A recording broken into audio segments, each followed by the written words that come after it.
Bíblia em João, capítulo 10, o Evangelho de João, capítulo 10.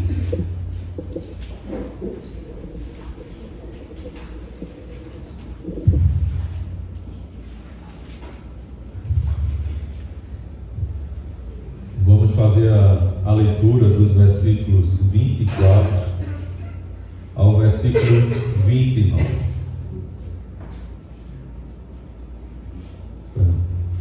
22 ao 29.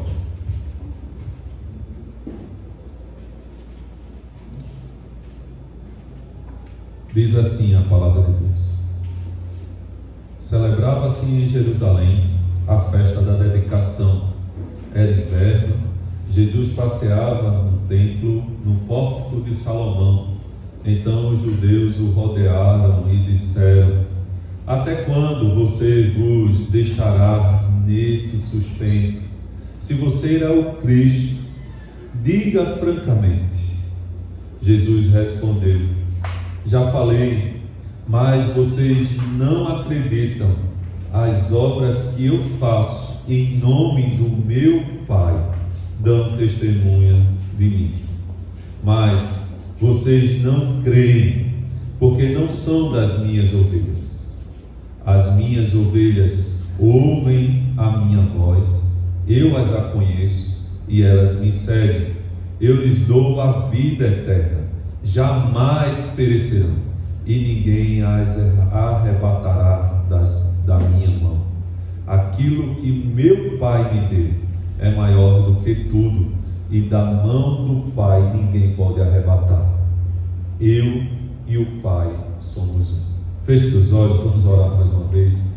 Pai, mais uma vez aqui diante de Ti, te damos glória e honra a Ti, Senhor, por tudo que tem feito e por tudo que ainda vamos fazer, ó Pai. Que esse culto seja um culto de adoração e louvor ao Teu nome, Senhor. Assim eu te agradeço por tudo. Louvado seja o Teu nome, em nome de Jesus. Amém. Amém. Veja só, o Evangelho de João, ele é conhecido como um dos apóstolos que tem intimidade com Jesus, um dos apóstolos queridos de Jesus. Jesus tinha uns ciclos, e um dos ciclos que João estava próximo de Jesus era o ciclo da intimidade. Tinha os dois discípulos ali que caminhavam mais próximos de Jesus. Após esses discípulos, você tinha os restantes dos apóstolos, e depois dos apóstolos, vocês tinham os discípulos, que eram um grupo maior de pessoas, chegando até 150 pessoas. Mas João tem essa escrita de uma pessoa que conhece Jesus intimamente, uma pessoa que conversava com Jesus constantemente. Então o Evangelho de João tem por base essas características de um discípulo que dá testemunho, de um discípulo que ouviu, viu e apalpou o Filho de Deus, o Verbo, a vida eterna.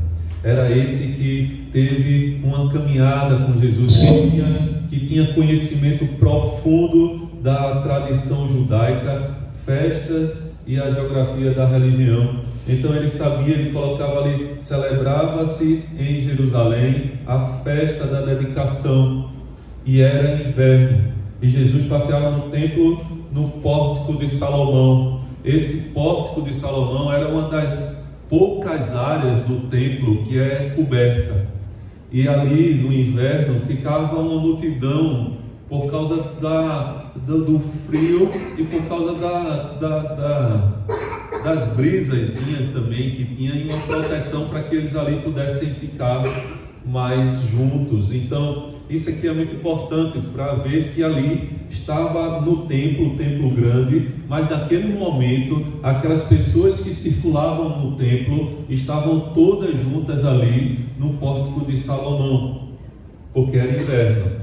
A gente às vezes passa por cima disso, mas a gente aí consegue se colocar em um ambiente com muitas pessoas, e que Jesus ali não estava falando com um ou com outro, mas com bastante pessoas explicando o que deveria ser feito. Então, João, ele tem esse conhecimento e também escreve como um discípulo que conhecia Jesus intimamente.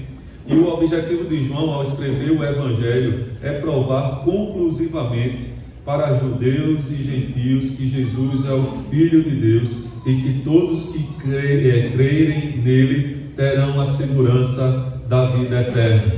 Então, esse é o objetivo de João: fazer com que aqueles que creem em Jesus tenham a vida eterna. Nós vimos hoje na escola dominical pela manhã, que iniciamos hoje às 10 horas, que João escreveu aqui num versículo, se você passar alguns capítulos, no capítulo 20, ele vai dizer assim, na verdade, no capítulo 20, versículo 30, ele vai dizer assim: na verdade, Jesus fez diante dos seus discípulos muitos outros sinais que não estão escritos neste livro.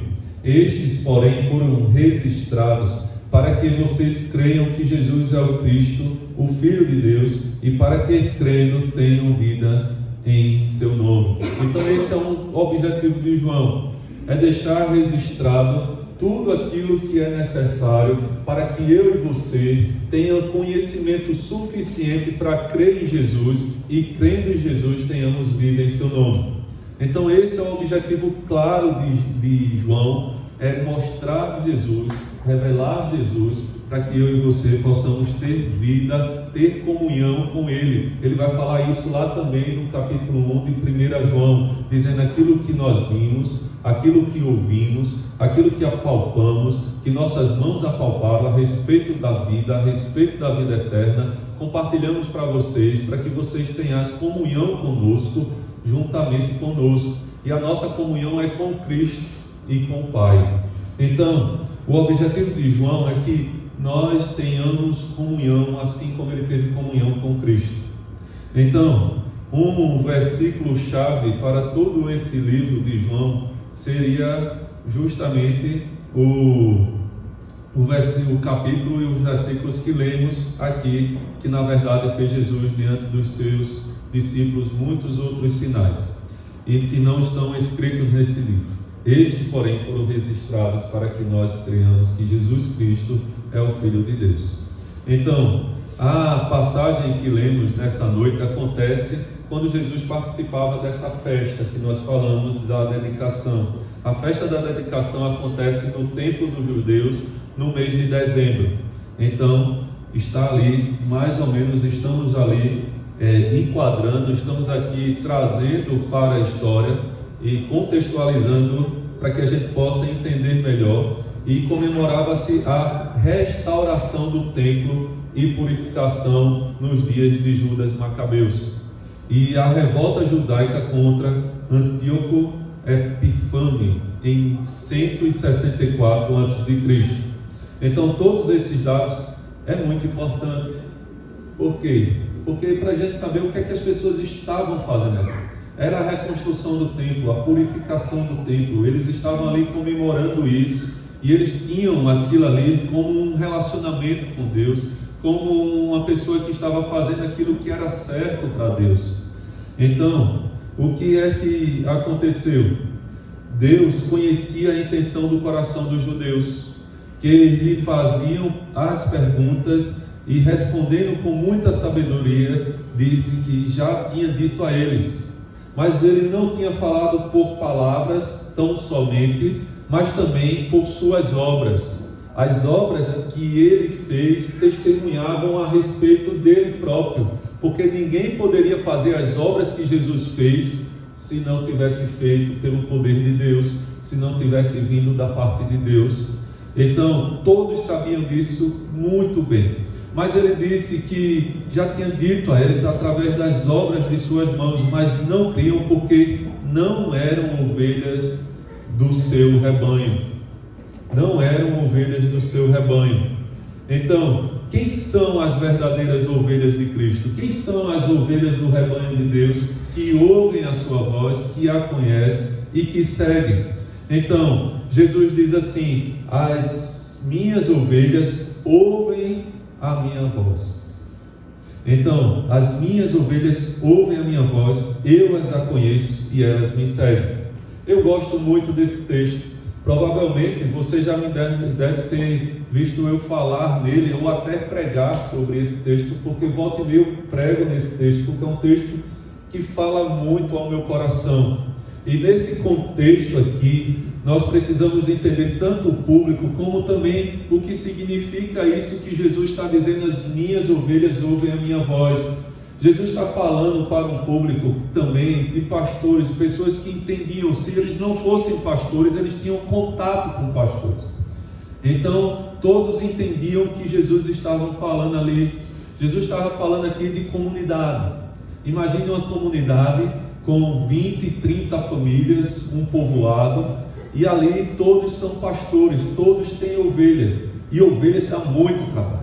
Você sabe muito bem disso, você já deve ter ouvido, você já deve ter lido, você já deve ter entendido que ovelha dá trabalho.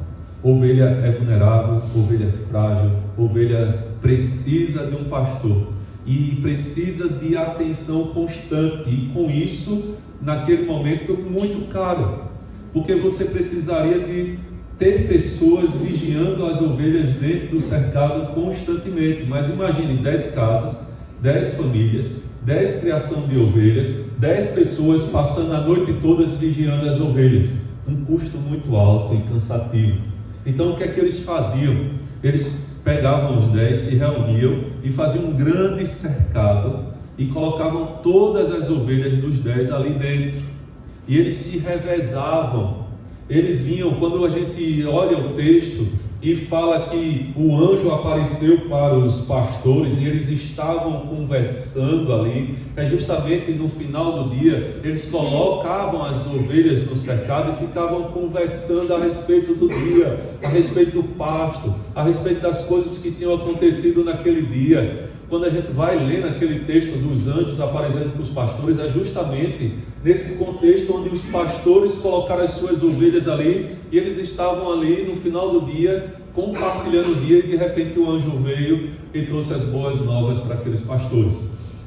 É nesse mesmo contexto aqui que acontece isso. Então aqueles 10 famílias guardavam suas ovelhas juntas ali, e eles faziam uma escala para que cada um pudesse passar um turno vigiando as ovelhas. Assim economizava mão de obra, economizavam tempo, e todos não ficavam cansados pastoreando as suas ovelhas. E o que é que acontecia? Cada pastor que chegasse na porta ali daquele cercado passaria a chamar as suas ovelhas pelo nome. As ovelhas, reconhecendo a voz do pastor, daquelas 100 ovelhas que estavam ali, só as 10 deles saíam, porque reconheciam a voz do pastor, porque eles as ovelhas passavam o dia todo ouvindo a voz do pastor, porque o pastor ia na frente cantando, ia louvando, ia falando com suas ovelhas o tempo todo, para que a ovelha pudesse saber qual é a voz do pastor. Então era inconfundível. Quando o pastor chegava na porta, chamava as suas ovelhas, só as suas ovelhas saíam dali daquele cercado, porque as ovelhas conheciam a voz do pastor. Quando Jesus diz assim: as minhas ovelhas ouvem a minha voz, e vocês não são ovelhas do meu pasto, do meu rebanho, ele está dizendo: vocês estão no meio aí, mas não são minhas ovelhas. Vocês não são minhas ovelhas, porque as minhas ovelhas, elas ouvem a minha voz, elas estão comigo o tempo todo, elas conhecem quem eu sou, elas sabem quem eu sou, elas confiam em mim, elas confiam na minha voz, elas me seguem, elas dão ouvido, elas são cuidadas por mim, e por isso elas me seguem. Ok? Entendeu agora o contexto em que Jesus está falando a respeito das ovelhas, e o público ali no Pórtico de Salomão, pessoas que vieram de toda a região de Israel, de toda a região que se chamava Mundo Conhecido daquela época, porque você vê que todos peregrinavam até o templo nos tempos de festividade, e ali tinha judeus que viviam na Capadócia, em outras regiões, que estavam ali também participando. Então Jesus está falando de pessoas que estão vindo de todo aquele mundo conhecido para ali poder passar aquela festa da dedicação, e eles compreenderam que eles vieram, mas não estão ouvindo a voz de Deus. Então, naquela época, meus amados, há muitas vozes nesse mundo, né, que não são do Senhor, principalmente em uma geração que vivemos hoje tão pluralista, tão cheia de barulho, tão cheia de voz. Hoje em dia nós chegamos em igrejas, é barulho, chegamos na rua é barulho, chegamos em todo mundo é barulho, para fazer com que você não raciocine, para fazer com que você não pense, mas que você seja levado.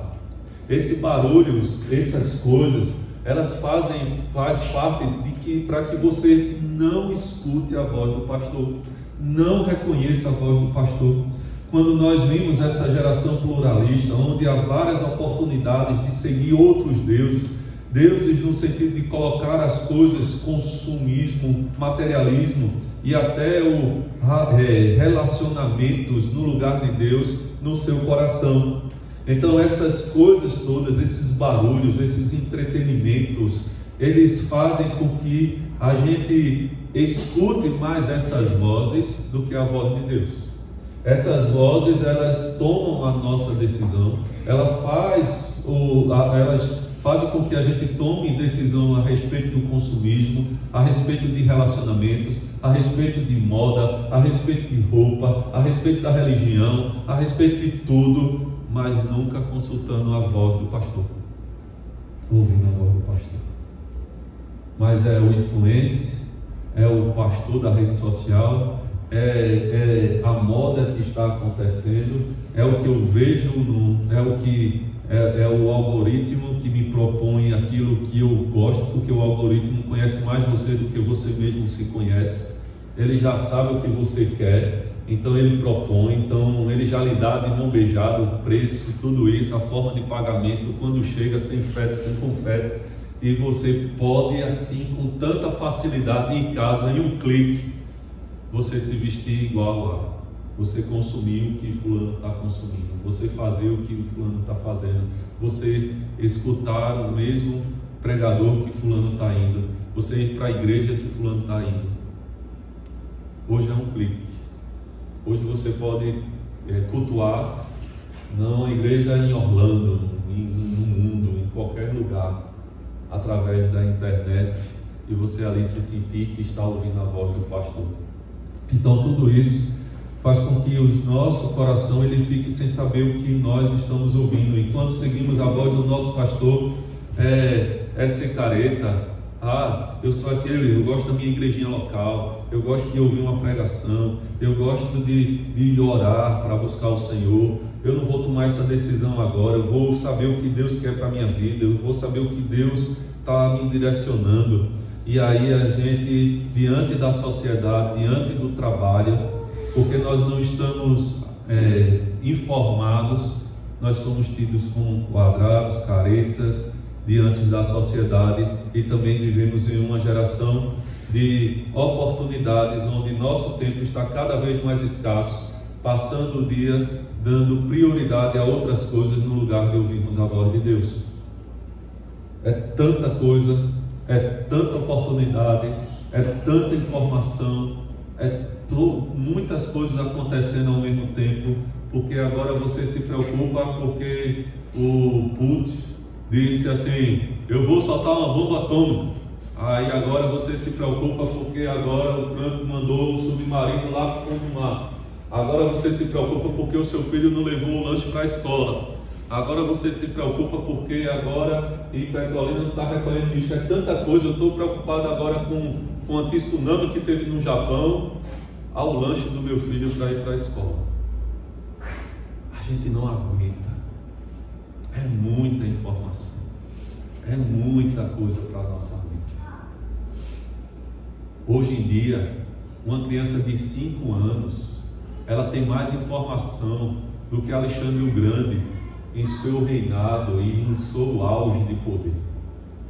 Uma criança de 5 anos tem mais informações do que Alexandre o Grande e de outros imperadores que conquistaram parte do mundo. Como é a cabeça dessas crianças e a nossa cabeça diante dessas grandes informações? Nós não conquistamos nem mais nossa casa, que dirá o mundo hoje em dia, porque atiramos para todos os lados, queremos agradar a todos os gostos, queremos fazer tudo ao mesmo tempo e não fazemos nada. Passamos a ser improdutivos, inúteis, porque sabemos demais e não fazemos nada. É feito papo, faz tudo, mas não faz nada bem, não nada bem, não voa bem e não anda bem, né? Mas está lá, está lá. Então, quando as ovelhas e nós, diante disso, passamos a ficar cada vez mais, estamos ficando fragilizadas e sendo levadas por qualquer vento de doutrina, feito Paulo fala lá em Efésios capítulo 4, versículo 13. 4, versículo 13, que diz assim: até que todos cheguem à unidade da fé e do pleno conhecimento do Filho de Deus, ao estado de pessoa madura, à medida da estatura da plenitude de Cristo, para que não mais sejamos como crianças, arrastados pelas ondas e levados de um lado para o outro por qualquer vento de doutrina, pela artimanha das pessoas, pela astúcia com que induzem ao erro, mas seguindo a verdade em amor, cresçamos em tudo naquele que é o cabeça, Cristo. Então veja só, há um vento de doutrina, há uma diversidade, uma pluralidade de informações e de coisas que querem lhe levar para um lado e para o outro. Mas nós temos que focar em uma coisa, para que não mais sejamos como crianças arrastadas pelas ondas e levadas de um lado para o outro. Mas, versículo 15, seguindo a verdade em amor, cresçamos em tudo naquele que é o cabeça, Cristo. Que nós venhamos a seguir, que nós venhamos a caminhar, que nós venhamos a perseverar, que nós venhamos a saber e a focar naquele que é o cabeça, que é Cristo, aquele que fala conosco todos os dias, aquele que é o Deus Emanuel, que está conosco todos os dias. Nós precisamos ouvir a voz de Deus, a voz de Jesus constantemente, todos os dias, todos os momentos, lendo a palavra de Deus. Nós somos aqui uma igreja que zela pela leitura da palavra de Deus. Nós estimulamos vocês para ler a Bíblia todos os dias. Nós fazemos um devocional de leitura diária todos os dias, oramos todos os dias juntos, para perseverarmos juntos, para ouvir a voz de Deus, para que as nossas decisões sejam tomadas baseadas na palavra de Deus, na vida com Deus, no relacionamento com Deus, porque Ele é o cabeça, Ele é para quem nós devemos olhar. Nós devemos buscar as coisas lá do alto, olhar para as coisas lá do alto, onde Cristo vive. Então o nosso mover, o nosso caminhar sempre deve ser olhando para Deus. Então passamos a ser seguidores de pregadores, principalmente televisivos e de Instagram, de internet, porque não temos tempo de ir à igreja. Além disso, esses pregadores dizem aquilo que queremos ouvir, que enche o nosso ego e não o que precisamos de ouvir de fato. Se você está com vontade de comprar uma casa, se você está com vontade de comprar um carro, se você está com vontade de se divorciar, se você está com vontade de fazer qualquer coisa, Você vai achar um pregador que vai lhe dizer: vai e faça, porque você precisa se valorizar, você precisa se amar, você precisa se respeitar e se dar o respeito. E ele vai lhe agradar e vai fazer com que você escute aquilo que você quer escutar. O reformador Lutero tinha uma forma pessoal de tratar desse assunto de tempo com Jesus. Lutero normalmente orava uma média de 1 hora por dia, logo cedo. Mas quando ele tinha muita coisa para fazer no seu dia, ao invés de ele orar 1 hora, ele orava 2 horas, porque ele sabia que precisaria mais de Deus naquele dia. Ele precisaria de ouvir mais a voz do Senhor naquele dia. Então, quanto mais atarefado, mais nós precisamos e dependemos da voz de Deus. Então, meus amados, o nosso pastor Jesus Cristo nos conhece intimamente e nos chama para segui-lo, que possamos estar prontos, não dando prioridades às outras coisas, porque, como vimos aqui, em um momento escutamos a voz do pastor e essa voz não para de nos conduzir, não para de nos guiar. Essa voz é constante. O verbo pregado aqui para ouvindo a minha voz, ela está empregada aqui, ela está nesse contexto de uma voz contínua, uma voz que não se interrompe. A voz de Jesus, ela não para de ser ouvida, ela não para de ser falada. Jesus fala conosco constantemente. Quando nós lemos aqui no grego, nós vamos entender isso. Não é uma voz que diz aqui: olá meus irmãos, vamos aqui e no próximo domingo vocês vão ouvir a minha voz também. É uma voz que não para, é uma voz constante, é uma voz que fala conosco o tempo todo. Então, as verdadeiras ovelhas de Cristo têm a vida eterna. Eu lhes dou a vida eterna, jamais perecerão e ninguém as arrebatará da minha mão. O verbo aqui, eu lhes dou, está no tempo presente, indicando uma ação continuada, né? Então, o que é que quer dizer isso? Indicando, dando uma certeza, não uma possibilidade. Então, e na voz ativa é um ato de Cristo.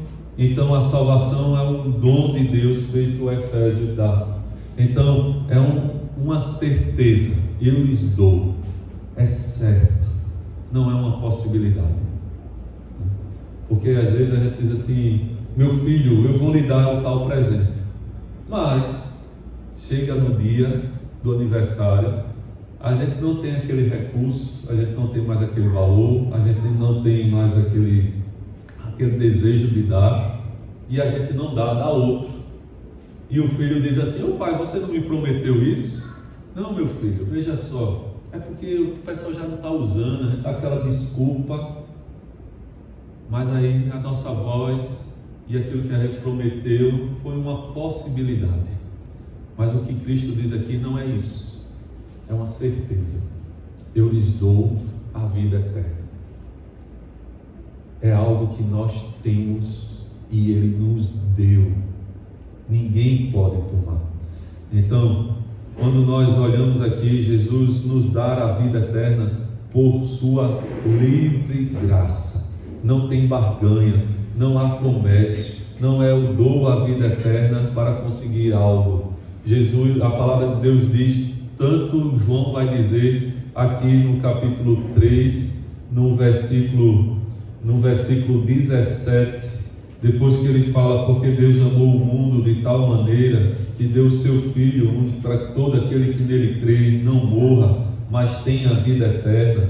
Aí no versículo 17, ele vai dizer o seguinte aqui: porque Deus enviou o seu Filho ao mundo, não para que condenasse o mundo, mas para que o mundo fosse salvo por ele. Então, Jesus veio não para fazer barganha conosco. Paulo vai dizer lá em 2 Coríntios capítulo 5, versículo 20, que Deus estava em Cristo reconciliando o mundo, não imputando ao homem as suas transgressões. Então, Jesus ele não veio fazer barganha conosco. Ele não veio dizer, tome aqui e me dê cá. Ele não levou em conta as nossas transgressões e nos deu o ministério da reconciliação. Ele nos deu a vida eterna. Então isso é algo de Deus para conosco. Ele não está barganhando, ele não diz, olha, eu quero que você vá para a igreja todo domingo, eu quero que você faça isso, eu quero que você faça isso, porque se você for um bom moço, um bom menino, uma boa menina, eu vou lhe dar a vida eterna. Não está condicionado, é livre graça de Deus para com nossas vidas. Então as suas ovelhas, elas são salvas, têm a vida eterna, têm a vida eterna. Então é essa a certeza que nós temos. A vida eterna não é apenas futura, escatologicamente, mas já é presente. É o famoso paradoxo que existe, o já e ainda não. Nós já temos a vida eterna, mas não em sua plenitude. Nós já vivemos a eternidade, e agora a eternidade, veja só, preste bem atenção nisso, a eternidade agora nos qualifica. O que qualifica agora não são as minhas obras, não é o que eu tenho, não são os meus recursos, nem a minha conta bancária. O que me qualifica agora é porque eu tenho uma vida eterna. O que qualifica o meu tempo é porque agora eu tenho um relacionamento direto com Deus. Quando existia a VESP, que ligava de graça para fixo e fixo, Carmen tinha a VESP, eu tinha, e a gente passava ali 2, 3, 4 horas conversando. E ainda no final dizia, desliga tu, vai tu primeiro, depois você, não, vai. Aí tá bom, eu vou desligar, viu? Aí ficava, não, já desligou ainda não? Vamos lá. Aí depois tá certo, aí passava mais 1 hora depois desse desliga. Aí daqui a pouco, não, vamos desligar agora, aí desligar. Mas quando a gente olhava, parecia 10 minutos. O que é que qualifica aquilo ali? Aquele tempo? Não foi um jantar, não foi um lugar, uma casa, foi a conversa, foi a presença dos dois.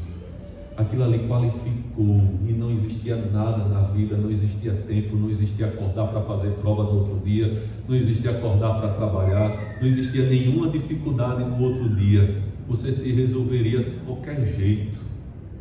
Não importava se aquela conversa terminasse de 3 horas da manhã, e se você tivesse 6 horas da manhã para fazer uma prova, você estaria fazendo a prova sorrindo e descansado, porque você não se cansou. Você descansou falando com quem você ama.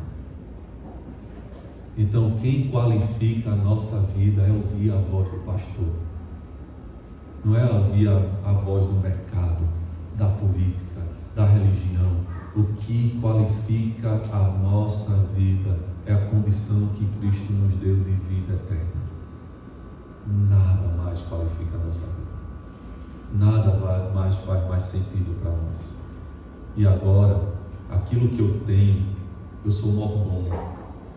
Não tem nada próprio meu, mas tudo é do Senhor.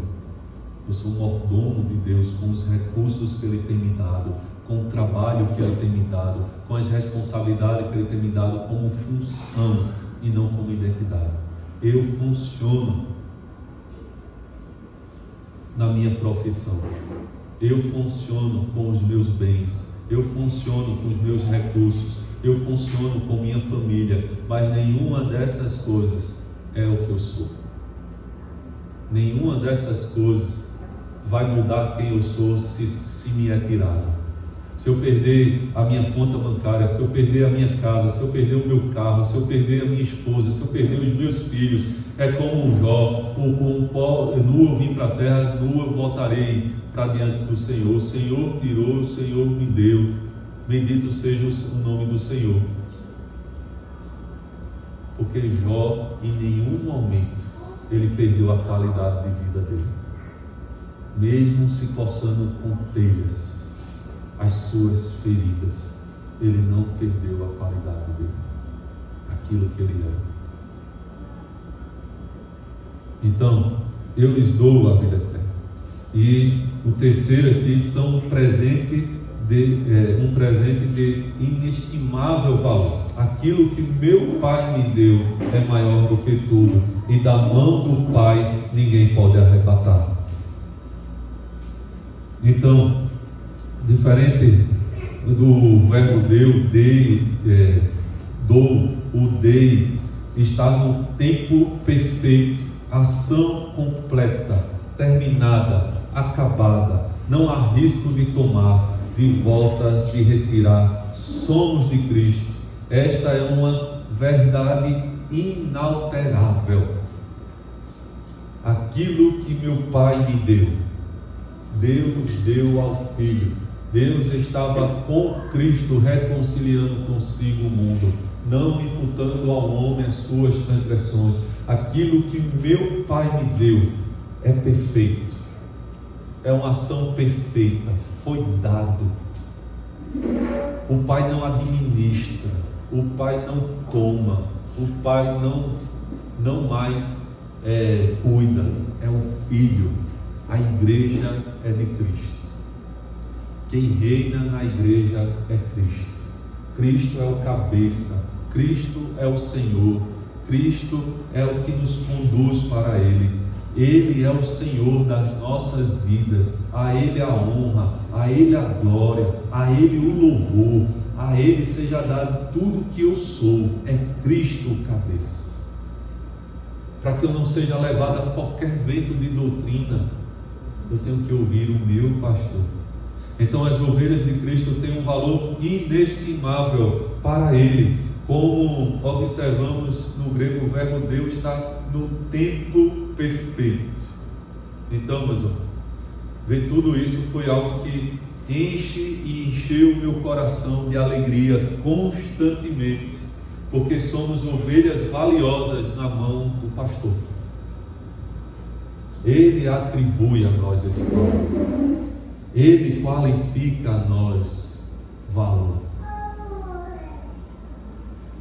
Se nós temos algum valor, isso foi imputado a mim e a você, porque éramos trapos de imundícias, estávamos destituídos da glória de Deus, éramos inimigos de Deus, estávamos depravados, longe, nada que eu pudesse fazer poderia ter valor. E o valor não está no vaso, está no que está dentro do vaso. O tolo, o provérbio vai dizer que o tolo reveste um vaso de prata, para dizer que o vaso tem algum valor, mas dentro não tem nada. Mas o sábio é aquele que sabe que é um vaso de barro, e o que tem valor é o que está dentro dele. Então prestem muito bem atenção nisso. Você não se ama, você é amado por Deus. Você não se estima, nós não temos uma autoestima, nós somos estimados por Deus. Nós nos movemos e somos aquilo que Deus diz ao nosso respeito, e não aquilo que as pessoas falam de nós. O mundo está dizendo assim: se ame. Deus diz assim: eu te amo, você é amado. O mundo diz assim: se valorize. Deus diz assim: o que Pai me deu é maior do que tudo. Então, nós precisamos entender que o valor não está em nós, mas em que Deus colocou dentro de nós, o Espírito Santo dele. Então as minhas ovelhas ouvem a minha voz, ela me conhece e me segue.